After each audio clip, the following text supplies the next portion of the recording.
बिस्मिल्लाहिर्रहमानिर्रहीम। सर जी, chapter number 1 tax की बात हमने शुरू की थी आपके साथ। एक क्विक रिकैप।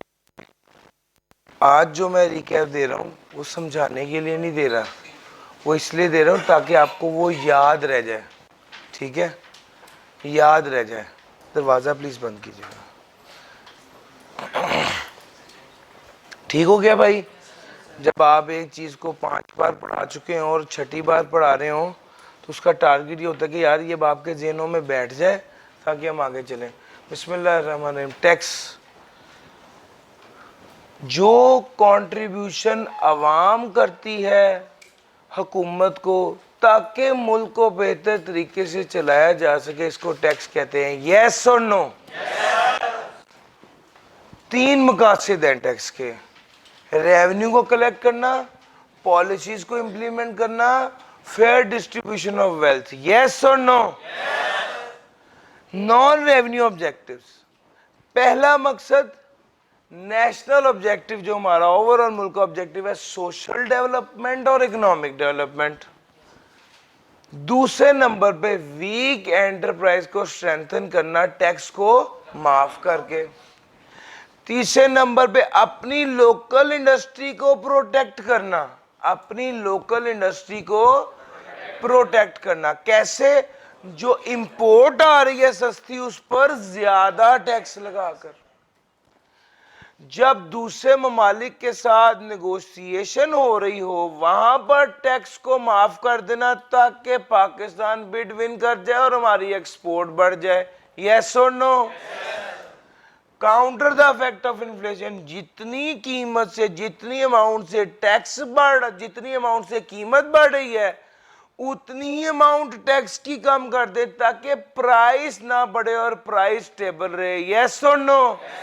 याद है 100 रुपए की चीज थी, 20 रुपए टैक्स था, फिर 110 की चीज हो गई तो 22 रुपए टैक्स लग गया। हमने क्या किया? हमने 22 की जगह टैक्स 10 कर दिया ताकि प्राइस एंड कंज्यूमर के लिए ना बढ़े और वही रहे। इसको कहते हैं counter the effect of inflation. Non revenue objectives में अगला पॉइंट, अमीर आदमी से टैक्स वसूल करना और गरीब पर खर्च करना। वो जिसने BMW इंपोर्ट किया उससे 6 करोड़ रुपए टैक्स लेना और ऑरेंज ट्रेन पर या लोकल बस पर खर्च कर देना। यस और no? Sir, science, invention, educational activities, labour force की ट्रेनिंग और इम्प्रूवमेंट के लिए टैक्स माफ कर देना। Implement laws which eliminate discrimination among the various elements. Sir ji, discrimination in the various element, भाई आप बताते हैं प्राइस डिस्क्रिमिनेशन कैसे खत्म हो सकती है? आप बता दीजिए। आप ब्लू शर्ट, एक ही बंदा डिफरेंट प्राइस डिफरेंट जगहों पर चार्ज कर रहा हो तो इसे प्राइस डिस्क्रिमिनेशन कहते हैं। यस। अब टैक्स के टूल को कैसे इस्तेमाल करेंगे कि प्राइस डिस्क्रिमिनेशन खत्म हो जाए? जहां पर प्राइस ज्यादा है, जितनी अमाउंट से प्राइस ज्यादा है उतना टैक्स कम कर दें। और यस और नो? लो सर, आगे चलते हैं। तो प्राइस डिस्क्रिमिनेशन को एलिमिनेट किया जा सकता है कि लाहौर में कीमत 100 रुपए और मुल्तान में 110 रुपए है तो 10 रुपए से टैक्स कम कर देंगे ताकि प्राइस क्या हो जाए? बराबर हो जाए और डिस्क्रिमिनेशन खत्म हो जाए। अनडिजायरेबल सेक्टर्स जैसे सिगरेट वगैरह, इस सेक्टर पर हमने क्या कहा था? टैक्स को क्या कर देंगे जी? For documentation of economy. Sir, documentation of economy क्या था? जी सर, आप ट्रांजैक्शन बैंकिंग चैनल के जरिए करें ताकि प्रॉपर रिकॉर्डिंग हो, मगर आप अगर ट्रांजैक्शन बैंकिंग चैनल के जरिए नहीं करेंगे यस तो फिर यस वो कहता है कि टैक्स वाले वो जो पैसे आप वसूल कर रहे हैं उसे इनकम ट्रीट करेंगे और उस पर टैक्स लगा देंगे। सर, टैक्स डेवलपमेंट के लिए भी इस्तेमाल होता है। टैक्स को एज ए टूल यूज़ किया जाता है जब हम किसी बिजनेसमैन को टैक्स इंसेंटिव देते हैं कि वो अंडर डेवलप्ड एरिया में अपना प्लांट और यूनिट लगा ले, और उससे फिर उस अंडर डेवलप्ड एरिया में एम्प्लॉयमेंट भी मिलती है, अपॉर्चुनिटीज़ भी आती हैं और ओवरऑल प्रॉस्पेरिटी भी आती है। येस और नो? सर जी, import duty, high custom duty impose कर देना लग्जरी आइटम पर, और वो आइटम जो पहले ही पाकिस्तान में मैन्युफैक्चर हो रही है, ताकि इससे टैक्स इकट्ठा किया जाए और डेवलपमेंट के लिए काम आए। जो बंदा वेलफेयर एक्टिविटी के लिए डोनेशन दे रहा है उसको टैक्स क्रेडिट देना, यानी टैक्स का क्या मतलब है? टैक्स में कमी। और जो ये एक्टिविटी कर रहा है इसको टैक्स एग्जेम्पशन दे देना, टैक्स माफ कर देना, और टैक्स इंसेंटिव देना एग्रो बेस्ड प्रोजेक्ट्स पर। सर, एडम स्मिथ ने 4 बातें कही थी। सर्टेनिटी, पक्का बताओ कि कितना टैक्स बनता है। Convenience of payment, sir payment करने का टाइम और पेमेंट करने का तरीकेकार आसान हो। इक्वालिटी, प्रोपोर्शनल, यानी वो कहते हैं सब लोगों के लिए एक जैसा कानून हो। इकोनॉमी ऑफ कलेक्शन, टैक्स को कलेक्ट करना इतना महंगा ना हो कि टैक्स की कलेक्शन डिस्करेज हो जाए या बिजनेस ही डिस्करेज हो जाए। Sir, principle of levy of tax, tax को लागू करने के प्रिंसिपल, पहला बेनिफिट प्रिंसिपल, जो जितना ज्यादा फायदा गवर्नमेंट से उठा रहा है उसको चाहिए वो उतना ज्यादा टैक्स दे। एबिलिटी टू पे प्रिंसिपल, जिसकी जितनी हैसियत है उसको उतना ज्यादा टैक्स देना चाहिए। इक्वल डिस्ट्रीब्यूशन, फिक्स परसेंटेज पे सबको टैक्स देना चाहिए। अमीर बंदा ऑटोमेटिकली ज्यादा टैक्स देगा क्योंकि उसका परसेंट ज्यादा बनेगा, और गरीब बंदा कम देगा। ये 3 कानून थे प्रिंसिपल ऑफ लेवी और टैक्स के। एक बार ये भी पास पेपर में आया हुआ है। काइंड्स ऑफ टैक्सेशन की अगर मैं बात करूं तो वो कहता है प्रोपोर्शनल या फ्लैट टैक्सेशन। प्रोपोर्शनल या फ्लैट टैक्सेशन क्या है? सर, इनकम बढ़ेगी तो टैक्स रेट फिक्स रहेगा, दिस इज प्रोपोर्शनल। अब मैं इसी बात को ज्यादा डिटेल में कहता हूं, इनकम बढ़ेगी टैक्स बढ़ेगा, टैक्स रेट फिक्स रहेगा। असल में रिलेशन इनकम का और टैक्स रेट का है, इनकम का और टैक्स। इनकम बढ़ेगी तो टैक्स बढ़ेगा, टैक्स रेट फिक्स रहेगा, दिस इज प्रोपोर्शनल। इनकम बढ़ेगी तो टैक्स रेट बढ़ेगा, दिस इज प्रोग्रेसिव। यहां इसको एक्सप्लेन करूं तो इनकम बढ़ेगी, टैक्स बढ़ेगा और टैक्स रेट भी बढ़ेगा। सर समझ आ रही है? तो असल जो लिंकेज है ना वो इनकम का टैक्स रेट के साथ है। और सर अगर रिग्रेसिव की बात करूं तो इनकम बढ़ेगी तो टैक्स रेट कम होगा और टैक्स क्या रहेगा? फिक्स रहेगा। सर जी, मैंने बताया था कि प्रोपोर्शनल टैक्स की एग्जांपल है टैक्स ऑन कंपनीज, और प्रोग्रेसिव टैक्स की एग्जांपल है टैक्स ऑन इंडिविजुअल्स, और रिग्रेसिव टैक्स की एग्जांपल है sales tax. Characteristics of tax laws, इसमें हमने बात की थी टैक्स एनफोर्स्ड कंट्रीब्यूशन है, वॉलेंट्री नहीं है, दिल चाहे काम करें दिल चाहे ना काम करें ना, एनफोर्स्ड है। सर टैक्स कैश में पे करना होता है आपने, चेक, प्रोमिसरी नोट और इन काइंड नहीं चलेगा। चेक के जरिए पेमेंट भी नहीं कर सकते, अपने लेटर हेड पे नोट लिख दें, आगे इंशाल्लाह प्रोमिसरी नोट पढ़ेंगे जब बिलों में पढ़ेंगे तो लेटर हेड पे लिख दें कि जनाब मैं आपको 3 माह बाद पेमेंट कर दूंगा, नहीं चलेगा। इन काइंड पैसों की जगह मोटरसाइकिल गाड़ी ऑफर कर दें कि जनाब मैं ये देता हूँ टैक्स की बजाय, तो वो भी एक्सेप्ट नहीं होगा। टैक्स प्रोपोर्शनल भी हो सकता है और एबिलिटी टू पे प्रिंसिपल पर भी हो सकता है।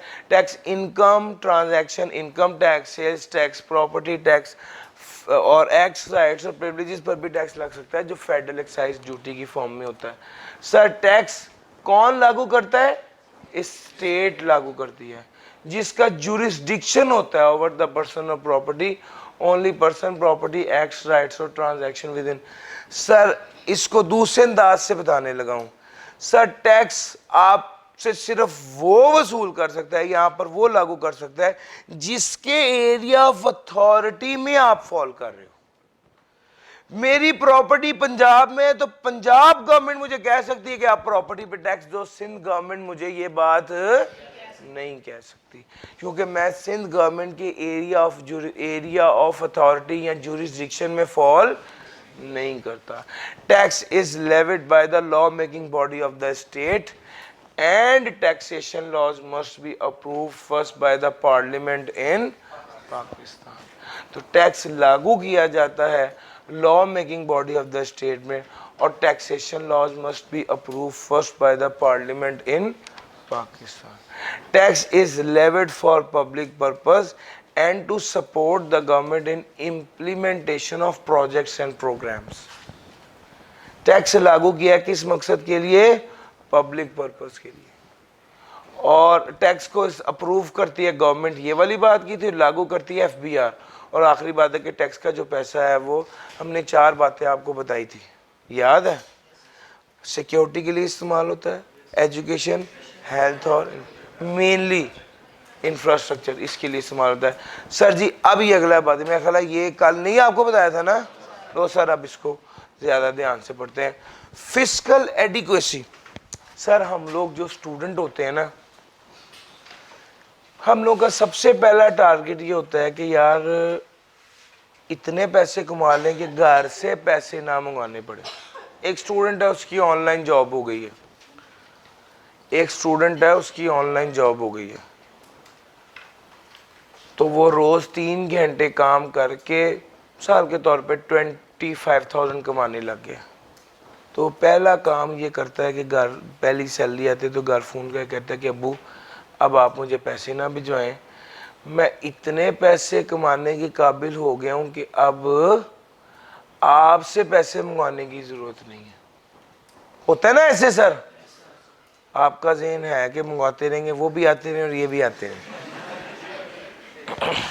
अच्छा देखिएगा सर, इतने पैसे कमा लेना कि माली, तो फिस्कल माली, एडिक्वेसी होता है काफी होना। इतने पैसे कमा लेना कि माली तौर पे ये काफी हूं, सर इसको कहते हैं फिस्कल एडिक्वेसी। स्टोरी आपने समझ ली, एग्जांपल। अब मैं आ जाता हूं टैक्स के ऊपर। सर जी इतने पैसे कमा लेना, गवर्नमेंट इतना टैक्स इकट्ठा कर ले कि उसे किसी से मांगना ना पड़े, इसको कहते हैं fiscal adequacy. Sound taxation system के प्रिंसिपल पढ़ा रहा हूं। अच्छे टैक्सेशन सिस्टम का प्रिंसिपल ये है कि आप इतने पैसे कमा लो कि आपको काफी हो, आपके मुल्क के खर्चे पूरे हो जाएं। अब अगर मुल्क के खर्चे ना पूरे हों तो फिर क्या करना पड़ता है? फिर आपको IMF के पास जाना पड़ता है। सर जी वही ना, आपको कर्ज लेना पड़ता है मोटर पे, तो आपने प्लेज कराई है ना, गिरवी रखवाई है, उसको क्या लें। सर बात क्या है? बात यह है फिस्कल एडिक्वेसी, इतना पैसा कमा लो, इतना पैसा आपके सोर्सेज ऑफ रेवेन्यू और जिसमें टैक्स शामिल करके इतना पैसा आ जाए कि आपके मुल्क के, आपकी गवर्नमेंट के सारे खर्चे पूरे हो जाएं। एक पहलू ये है। दूसरा पहलू, revenue should be capable of expanding और contracting annually in response to the variation in public expenditure. Sir इसको क्या कहते हैं? वो कहता है रेवेन्यू एक्सपैंड कर जाए, या कॉन्ट्रैक्ट। एक्सपैंड कहते हैं फैलने को, कॉन्ट्रैक्ट कहते हैं सुकड़ने को। मिसाल के तौर पे आपने सोचा है डैम बनाना है, तो आपका टैक्स का निजाम ऐसा हो जो ज्यादा पैसे इकट्ठे कर सके, यानी फैला दें। और अगर आपने अवाम को रिलीफ देना है तो टैक्स का निज़ाम ऐसा हो कि आप आवाम को रिलीफ दे दें और रेवेन्यू को सुकेड़ दें। तो भैया एक्सपेंड कर दें या सुकेड़ दें? In response to the variation in public expenditures की जो रिक्वायरमेंट है उसके मुताबिक आप टैक्स के रेवेन्यू को बढ़ा सकें या कम कर सकें। फिस्कल एडिक्वेसी में ये बात भी शामिल है। तो फिस्कल एडिक्वेसी में मेनली 3 बातें उसने कही। बात नंबर 1, इतने पैसे कम से कम कमाएं, इतने पैसे कमाएं कि आपके खर्चे पूरे हो जाएं। Point number 1। पॉइंट नंबर 2, अगर आपको ज्यादा पैसे दरकार हैं तो टैक्स रेवेन्यू को फैला दें कि ज्यादा पैसे इकट्ठे कर सके, और आपको कम पैसे दरकार हैं तो रेवेन्यू को कम कर दें।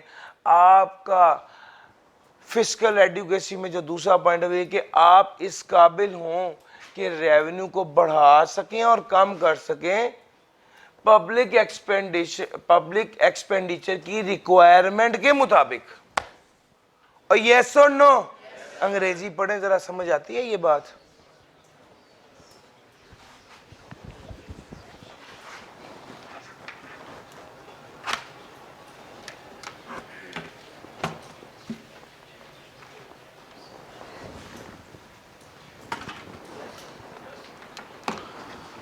यस और नो?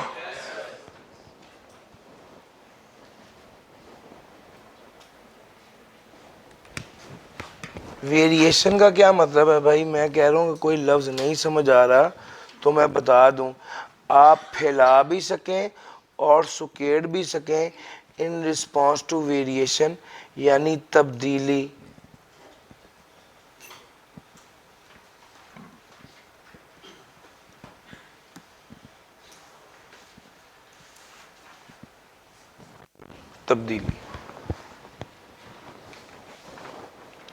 सर इक्वालिटी और थ्योरेटिकल जस्टिस, वो कहता है सब लोगों के लिए एक जैसा, और एबिलिटी टू पे प्रिंसिपल पर साउंड टैक्सेशन सिस्टम। ये कहता है कि एबिलिटी टू पे प्रिंसिपल। सर कैरेक्टरिस्टिक्स में उसने प्रोपोर्शनल भी लिखा है, प्रोग्रेसिव। अच्छा, फिर नीचे एडम स्मिथ की जब बात करते हैं तो उसने प्रोपोर्शनल कहा था। मुख्तलिफ लोगों ने मुख्तलिफ राय दी हैं, हम ये बात कल आपके साथ कर चुके हैं। लेकिन अच्छा टैक्सेशन सिस्टम कहता है प्रोग्रेसिव होना चाहिए। एडमिनिस्ट्रेटिव फिजिबिलिटी में 4 बातें हैं। बात number 1, tax should be clear and plain to taxpayer. कभी पहले पढ़ा है आपने ये वाली बात? सर सर्टेनिटी में यही तो पढ़ा है। Sir enforceable by the adequate and well trained public officials. Sir enforceable by the adequate and well trained public officials. Tax के निजाम पर अमल दरामद कौन करवा रहा हो? पब्लिक ऑफिशियल्स, जो क्या हों, तादाद में भी काफी हों और काबिलियत में भी पूरे हों। एडिक्वेट तादाद में काफी, वेल ट्रेन्ड काबिलियत में पूरे। तादाद मतलब ज्यादा नहीं, जितने रिक्वायर्ड है उतने। पहली बात है। एडिक्वेसी का मतलब काफी होता है। और सर रिक्वायरमेंट तब बढ़ेगी जब टैक्स बढ़ेगा। सर आपका टैक्स बढ़ रहा है, आपकी आबादी बढ़ रही है, इलाके बढ़ रहे हैं, टैक्स बढ़ रहा है, तो टैक्स ऑफिसर्स की रिक्वायरमेंट भी बढ़ रही है। ठीक हो गया सर? ये बात तादाद में भी पूरे और काबिलियत में भी। Convenient as to the time and manner of payment. Convenient, आसानी, टाइम कब पे करना है और मैनर किस तरह पे करना है। सर जी ये बात पहले पढ़ी है आपने? कहां पर पढ़ी है? Convenience, Adam Smith. Not unduly burdensome to discourage business activity, ये पढ़ा है? ये कब पढ़ा है? एडम स्मिथ का लास्ट पॉइंट जहां पर लिखा होता है इकोनॉमी ऑफ कलेक्शन। यस और नो? वहां पर ये वाली बात है। सर कंसिस्टेंसी और compatibility with economic goals. Sir आपके मुल्क का overall goal in line with the goal of the tax होना, यानी टैक्स का जो मकसद है और टैक्स के जो कवानीन है वो इन line with the government economic goals होने चाहिए। क्या मतलब? आपका वजीर आजम आगे कहता है कि हमने इस साल आवाम को रिलीफ देनी है, और अगले दिन टैक्स का जो एफबीआर का चेयरमैन है वो कहता है कि फ्यूल पर 10 रुपये टैक्स बढ़ा दिया गया है। ये दोनों बातें एक दूसरे के कॉन्ट्राडिक्ट कर रही हैं, मुनाफी हैं, नफी कर रही हैं। यस और नो? सर आपका वजीर आजम कह रहा है रिलीफ देनी है, आपका टैक्स का लॉ जो है, ये टैक्स का डिपार्टमेंट जो है वो उसके अगेंस्ट चल रहा है। सर ऐसा नहीं होना चाहिए। आपका वजीर आजम कहता है इंशाल्लाह इस साल हमने अपनी एक्सपोर्ट को मैक्सिमम कर देना है, आपका टैक्स का चेयरमैन कहता है 2 दिनों बाद कि एक्सपोर्ट पे टैक्स मजीद बढ़ा दिया गया है। इसका क्या मतलब है? जो वजीर आजम बात कर रहा है, आपका टैक्स का जो लॉ है वो उसके अगेंस्ट है। और यस और नो? सर वो कहता है tax laws should be consistent with the economic goals and programmes of the government which pertains to basic service intended for, जिसका ताल्लुक बुनियादी सर्विसेज से जो मैसेज के लिए होती हैं, आवाम के लिए होती हैं। सर ये principle of sound taxation system में ये 4 बातें थी। अब जरा आगे चलते हैं और बात करते हैं डायरेक्ट टैक्स की। सर वो टैक्स जो डायरेक्टली हम गवर्नमेंट को पे करते हैं उसे डायरेक्ट टैक्स कहते हैं। बिल्कुल आसान, उसको देखकर भी समझ आ जाती है। वो टैक्स जो डायरेक्टली हम गवर्नमेंट को पे करते हैं उसको डायरेक्ट टैक्स कहा जाता है। सर और वो टैक्स जो हम इनडायरेक्टली गवर्नमेंट को पे करते हैं उसे इनडायरेक्ट टैक्स कहा जाता है। सर इनकम टैक्स हम डायरेक्टली गवर्नमेंट को पे करते हैं, और सेल्स टैक्स हम इनडायरेक्टली गवर्नमेंट को पे करते हैं। यस और नो? अच्छा जरा देखना, हमें जो भी इनकम कमाते हैं उसका हिसाब बनाते हैं, एफबीआर को वो हिसाब बताते हैं कि जनाब इतनी मैंने इनकम कमाई है, इस पे इतना टैक्स बनता है, ये वाला टैक्स लें।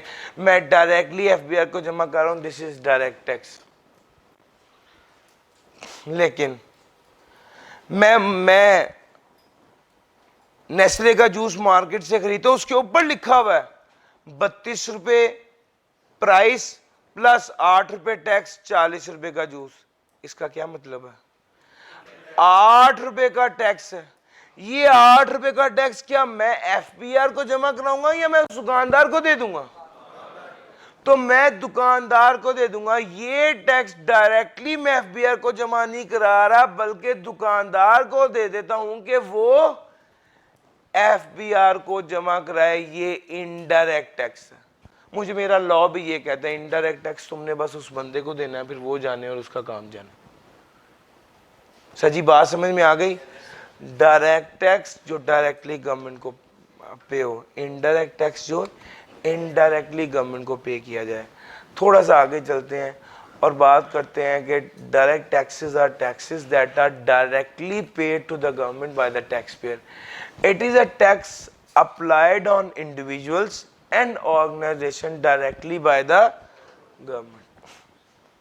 एग्जाम्पल क्या है? इनकम टैक्स, कॉरपोरेशन टैक्स और वेल्थ टैक्स। जरा इनकम टैक्स की बात कर लेते हैं।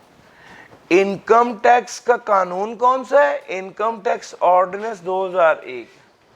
इसके तहत टैक्स लागू किया जाता है किस पर? नेट इनकम क्या होती है सर? नेट एसेट पता है क्या होता है? नेट सेल पता है क्या होता है? सेल लेस सेल्स रिटर्न कहते हैं net cell. Asset less liability कहते हैं नेट एसेट। ऐसा ही है ना?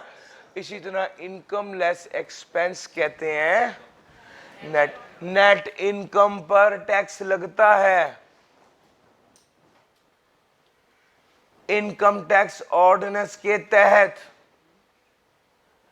एक साल में जितनी आपने इनकम कमाई उसके ऊपर कितने परसेंट, जितने परसेंट इनकम टैक्स ऑर्डिनेंस में लिखा हुआ है। हाँ, उसने कहा इसके मुख्तलिफ हेड्स हैं, salary, property, business, capital gain, other source. इसके मुख्तलिफ हेड्स हैं, salary, property, business, capital gain और अदर सोर्स। तो भाई ये इनकम टैक्स। अच्छा जनाब, इसकी अगर हमने बात कर ली तो अब आगे चलते हैं। और तो सर इसको याद करना है, ये सारी वैसे आपको खुद ही याद हो जाएगा। 5वां चैप्टर सैलरी है, 6ठा चैप्टर प्रॉपर्टी है, 7वां 8वां बिजनेस है, 9वां चैप्टर कैपिटल गेन और 10वां चैप्टर अदर सोर्स है। पूरे पूरे चैप्टर हैं। चैप्टर ना भी याद हुए तो नाम तो याद हो ही जाएगा। सर आगे चलते हैं। कैपिटल वैल्यू टैक्स, सर ये डायरेक्ट टैक्स है जो कि ट्रांसफर ऑफ इमूवेबल प्रॉपर्टी या ट्रांसफर ऑफ राइट पर लगता है। लेकिन इतनी एक लाइन लिखी हुई है, इतनी पढ़नी है और इतनी ही काफ़ी है, इसकी मज़ीद डिटेल में हमने नहीं जाना चूँकि रेलिवेंट नहीं है। कैपिटल वैल्यू टैक्स जो है ये लागू किया जाता है डिफरेंट ट्रांजैक्शंस पे, जैसा कि इमूवेबल प्रॉपर्टी की ट्रांसफ़र पर और राइट्स की ट्रांसफ़र पर। अब उसके बाद आगे चलते हैं। Indirect taxes. Indirect tax is a tax collected by intermediary from the person who bears the ultimate economic burden of the tax. Sir ये इनडायरेक्ट टैक्स है। इनडायरेक्ट टैक्स वो टैक्स है जो कि इंटरमीडियरी को दिया जाता है। इंटरमीडियरी इस टैक्स को कलेक्ट करता है उस बंदे से जो बंदा ultimate economic burden of the tax बर्दाश्त करता है। सर जी आपने 32 रुपए का जूस पर 8 रुपए टैक्स दे के कितने पैसे दे के वो जूस खरीदा? 40। और जो आपने जूस पिया तो आपने कीमत जूस की भी अदा की, साथ सेल टैक्स भी अदा किया। यस और नो? ये जो 8 रुपए है सर ये सेल्स टैक्स है, ये भी आप अदा कर रहे हैं। और जो 32 रुपए की जूस की कीमत है वो भी आप अदा कर रहे हैं। तो अल्टीमेटली ये इनडायरेक्ट टैक्स जो है ये कौन बेयर कर रहा है? वो बंदा जो टैक्स दे रहा है। तो सर इंटरमीडियरी को टैक्स दिया, this is indirect tax. Directly FBR को दिया, दिस इज डायरेक्ट टैक्स। भाई बात समझ में आ रही है? ये इनडायरेक्ट टैक्स है। इसकी मिसाल क्या है? Custom duty. जी भाई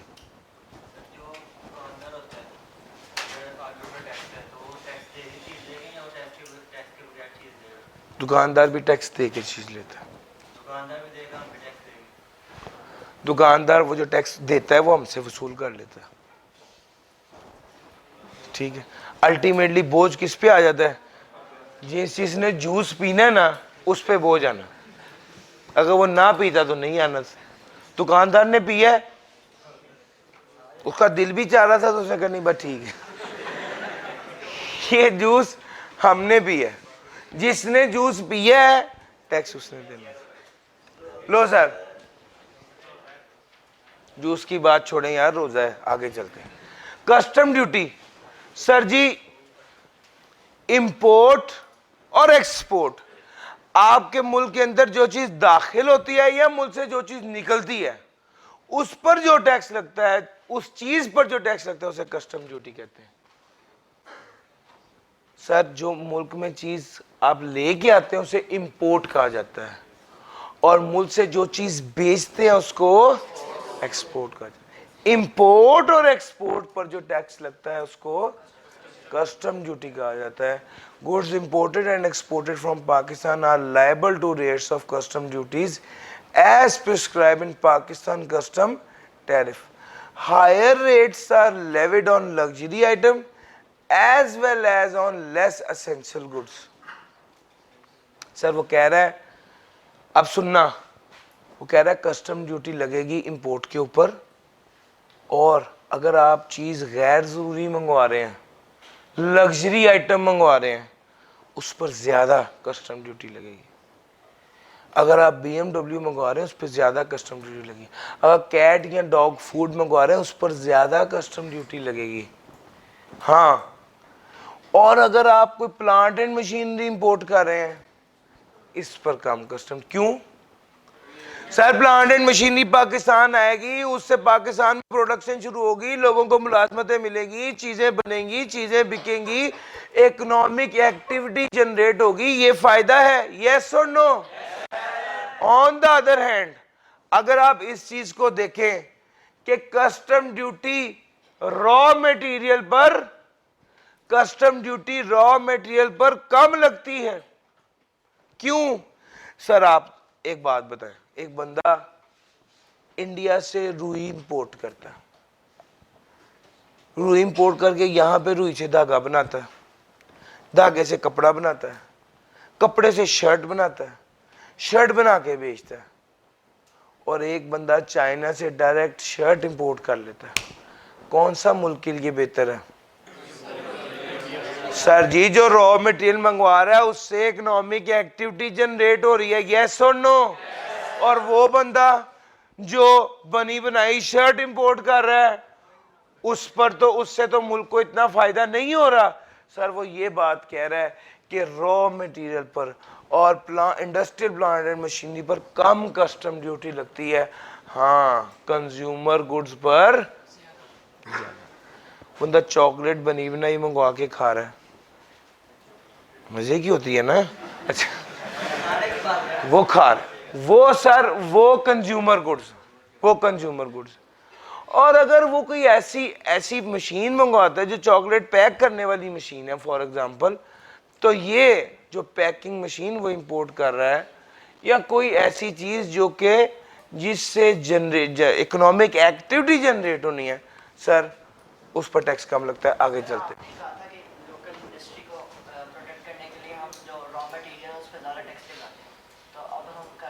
रॉ मटेरियल पर ज्यादा टैक्स लगाते हैं।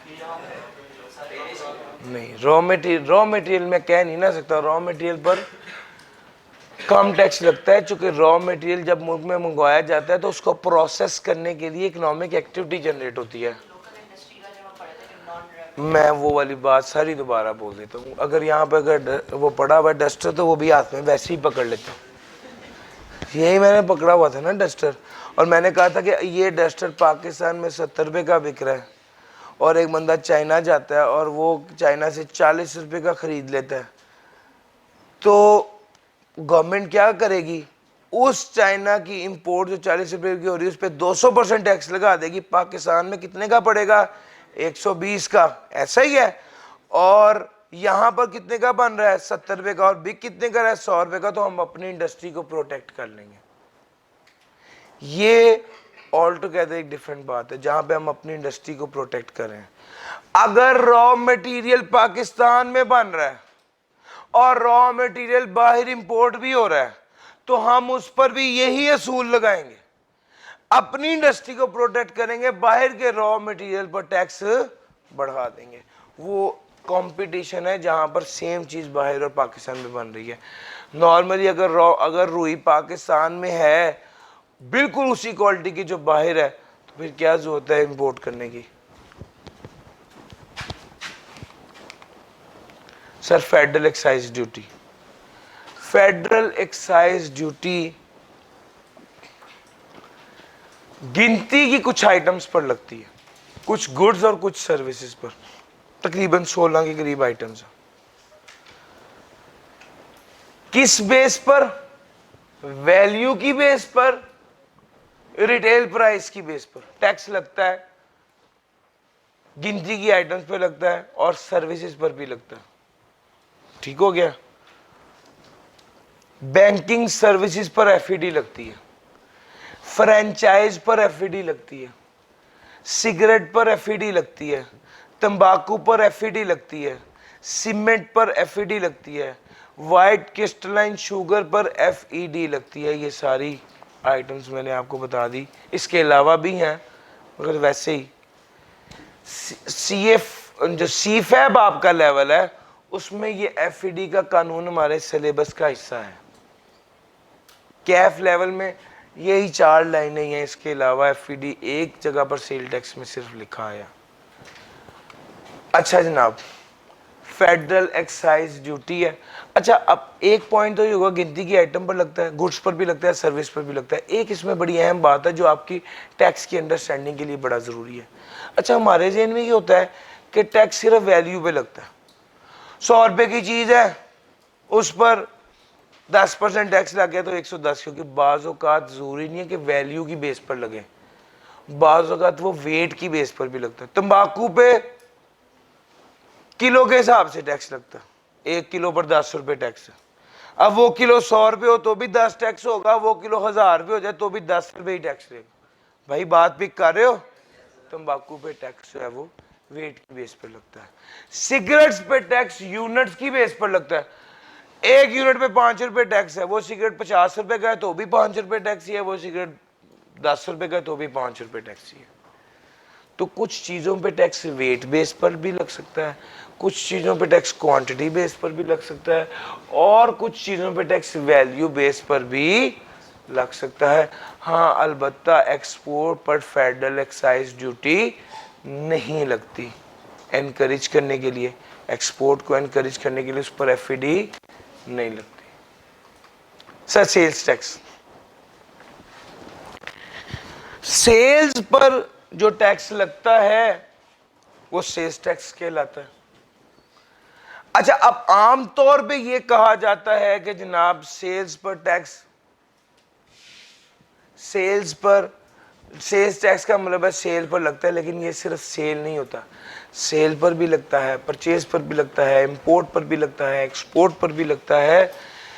जो गुड्स इंपोर्ट हो, एक्सपोर्ट हो, प्रोडक्शन हो, कंजम्पशन हो, उस सब पर टैक्स लगता है। और कितने परसेंट? 18% के हिसाब से। सर नोट्स पे 17 है, इसको करेक्ट कर लीजिए, 18 है सर। जी भाई। सर जी बात समझ में आ रही है?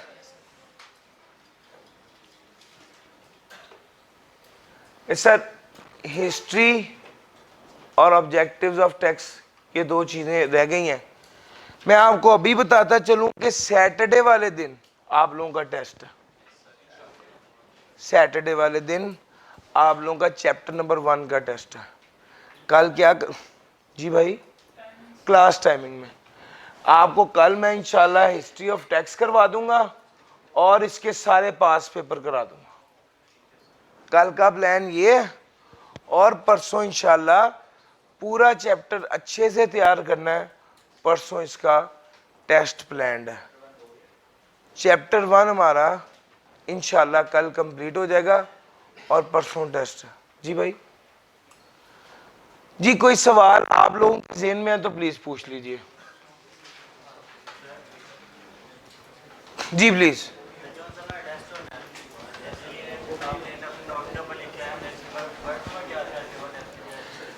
सर एक भाई ने सवाल किया है, जो नोट्स में लिखा हुआ है क्या उसे वर्ड इस चैप्टर के लिए? यस,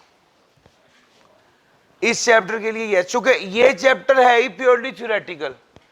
बाद में इंशाल्लाह हम आगे देखेंगे जहां पे न्यूमेरिकल एरिया आएगा, तो फिर आपको वहां पर मैं बताऊंगा कि यार न्यूमेरिकली इंपॉर्टेंट है तो उसको रट्टा नहीं लगाना, सिर्फ समझना। लेकिन यहां पर अभी इसको क्रैम ही करना है। सर जी कॉन्सेप्चुअली क्रैम करना है, वरना ये वाला जो सवाल है इस टाइप का कि टैक्स लगाने का ऑब्जेक्टिव क्या है वो आप नहीं कर सकेंगे। मैं कल करवाऊंगा आपको, 3 सवाल हैं, तीनों करवाऊंगा। जी भाई,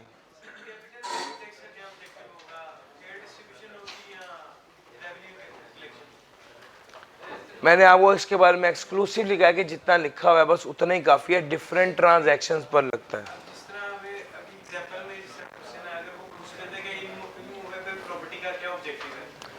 इमूवेबल प्रॉपर्टी को ट्रांसफर कर रहे हैं, इसका मतलब है कि ये अमीर आदमी है जिसके पास इमूवेबल प्रॉपर्टी है, वो बेच रहा है, तो अमीर आदमी से टैक्स लेंगे, गरीब पर खर्च करेंगे, फेयर डिस्ट्रीब्यूशन हो वेल्थ। जी भाई, कोई सवाल? सर व्हाट्सएप ग्रुप के सारे मुझे जिस बच्चे ने मैसेज किया मैंने सारे फॉरवर्ड कर दिए और ज्यादातर बच्चों को उन्होंने ऐड भी कर दिया।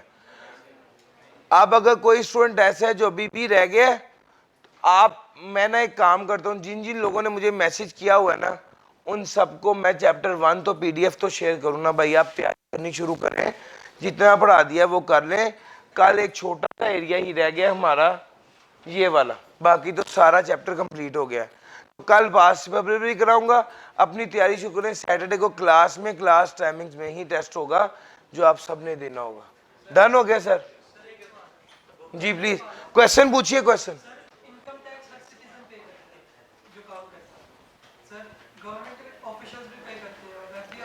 इनकम टैक्स सिर्फ वो बंदा पे करता है जिसकी इनकम एक सर्टेन लेवल से ऊपर होती है। पाकिस्तान में ये 6 लाख है। जो महीने का 50,000 रुपये तक कमाता है वो इनकम टैक्स उसे पे करने की ज़रूरत नहीं है और वो इनकम टैक्स पे नहीं करता। जो पर मंथ 50,000 से ज़्यादा कमाता है उस पर इनकम टैक्स लागू होता है। यार एक सवाल है मेरे जहन में, है भूल ना जाऊं, ये डायरेक्ट और इनडायरेक्ट एरिया के हवाले से एक क्वेश्चन है और वो सवाल पिछले क्लास में मुझसे एक बच्चे ने पूछ लिया था और इस क्लास में नहीं पूछा तो मैं बता देता हूं। वो क्वेश्चन ये है कि सर हम लोगों को जब सैलरी मिलती है तो टैक्स कट के मिलती है, अब अगर दरमियान में इंटरमीडियरी इन्वॉल्व हो गई तो सैलरी को इनडायरेक्ट टैक्स होना चाहिए, लेकिन आपने बताया कि सैलरी डायरेक्ट टैक्स है और इनकम टैक्स डायरेक्ट टैक्स है। भैया सवाल समझोगे तो जवाब समझ पाओगे। फिर सवाल ध्यान ना सुनना जरा दोबारा। सैलरी जब किसी बंदे को मिलती, मुझे एसबीआई वाले सैलरी देते हैं लेट से 1 लाख रुपए, 10,000 रुपया काट के 90,000 मुझे ट्रांसफर करते हैं। ये 10,000 रुपया मेरा किसने काटा है? एसबीआई ने। तो सर यहां पर भी तो इंटरमीडियरी को टैक्स पे कर दिया है, तो ये तो इनडायरेक्ट टैक्स हुआ। सवाल ये था, जबकि आपने पढ़ाया है कि सैलरी या इनकम पे जो टैक्स लगता है वो डायरेक्ट टैक्स होता है और सेल्स टैक्स और एफईडी और क्या कस्टम ड्यूटी इनडायरेक्ट टैक्स होता है। यही पढ़ाया ना? सवाल बच्चे ने ये पूछा है।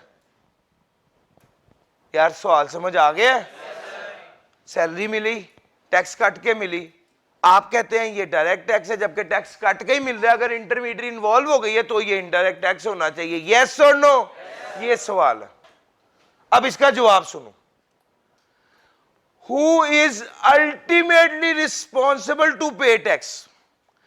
इनकम टैक्स के केस में गर्चे मुझे एसबीआई वालों ने 10,000 रुपए टैक्स काट के 90,000 दिया है, तो इसका कतन ये मतलब नहीं है ये जो टैक्स कट कर मुझे मिला है इंटरमीडियरी इन्वॉल्व हो गई है, लेकिन अपनी इनकम के लिए एफबीआर को मैं जवाब दूं और मुझे एफबीआर को जवाब देना पड़ेगा कि मेरी इनकम कितनी थी और एसबीआई वालों ने कितना टैक्स काटा और बकाया कितना टैक्स मैंने अदा करना है। एफबीआर को कौन जवाब दे होगा? इनकम टैक्स के केस में टैक्स पेयर जवाबदेह होता है एफबीआर को। इनकम कमाने वाला बंदा एफबीआर को जवाबदेह होता है। ऑन द अदर हैंड, आपने जब मार्केट से जूस खरीदा और आपने 40 रुपए का जूस खरीदा और 8 रुपए का टैक्स दिया, आपसे कभी किसी ने आके पूछा कि यार तुमने टैक्स अदा किया या नहीं किया? या कभी आपने दुकानदार को जाके पूछा कि भाई मैंने कल तुम्हें 8 रुपए टैक्स दिया था, वो फिर आगे पहुंचा दिया था? सर नहीं ना पूछा। आप उस टैक्स को जब इंटरमीडियरी को दे दिया तो आप आजाद हैं, आपकी कोई जिम्मेदारी। ऑन द अदर हैंड, जब एसबीआई ने मेरा टैक्स काटा तो मैं जिम्मेदार था। जब एसबीआई वालों ने मेरा टैक्स काटा, इसके बावजूद एफबीआर को हिसाब देने के लिए मैं जिम्मेदार हूं। लेकिन जब मैंने सेल्स टैक्स पे किया तो एसबीआई वाले मुझसे नहीं पूछेंगे, मेरी कोई जिम्मेदारी नहीं है। ये फर्क है। एसबीआई एफबीआर को देगा।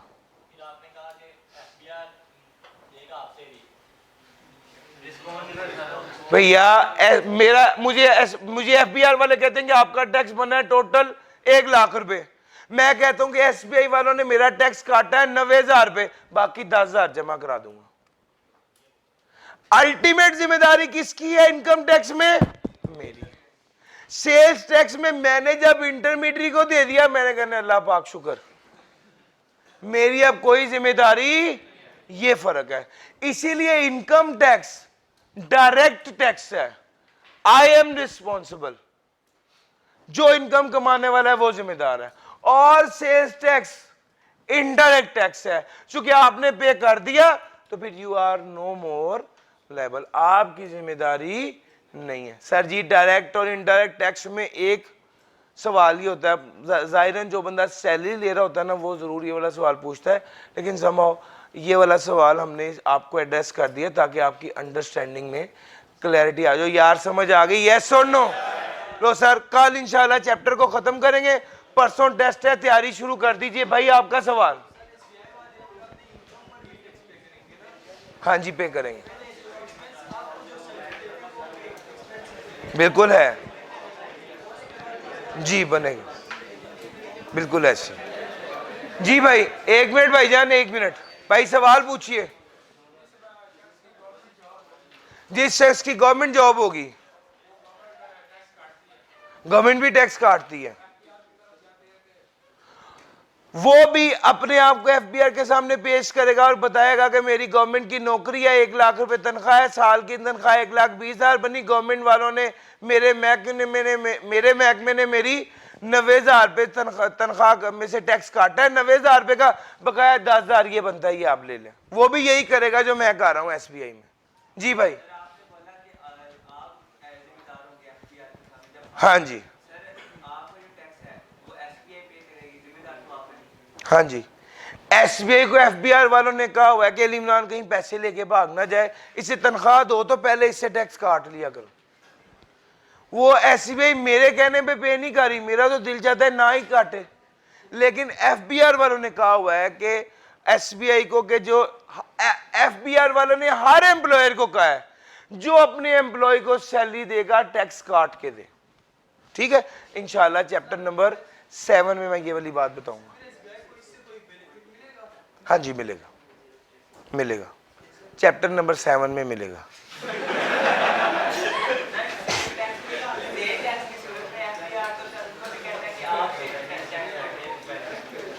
सेल्स टैक्स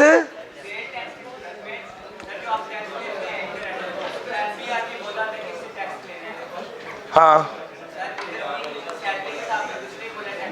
लेकिन एफबीआर ने मुझे जिम्मेदार नहीं ठहराया सेल टैक्स के केस में, लेकिन इनकम टैक्स के केस में उन्होंने कहा इमरान साहब ऐसे आओ टैक्स दियो। सेल टैक्स के केस में उन्होंने मुझे नहीं आज तक कभी कहा कि भाई तुमने पेट्रोल डलवाया था तो टैक्स दिया या नहीं दिया, कभी पूछा? नहीं पूछा। यस। और यार क्लियर होगी बात? लो सर आज के लिए इतना ही था, थैंक यू।